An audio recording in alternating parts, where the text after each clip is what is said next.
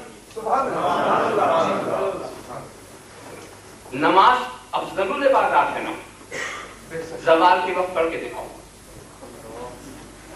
غروب کے وقت پڑھ کے دکھاؤ، طلوع کے وقت پڑھ کے دکھاؤ، بڑی افضل عبادت ہے، پڑھو، ثواب ملے گا، کچھ اجر ملے گا۔ روزہ بہت اچھی عبادت ہے، عید کے دن رکھ کے بتاؤ،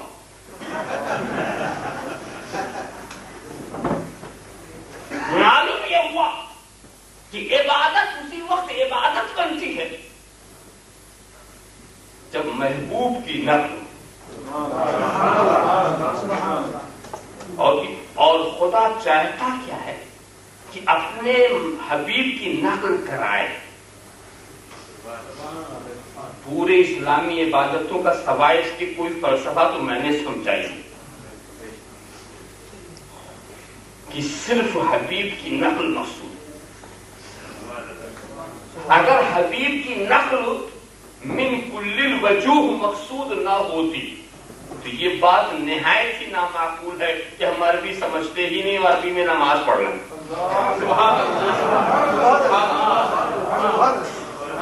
خدا جس سے کہنا ہے کیا کہہ رہے ہیں کچھ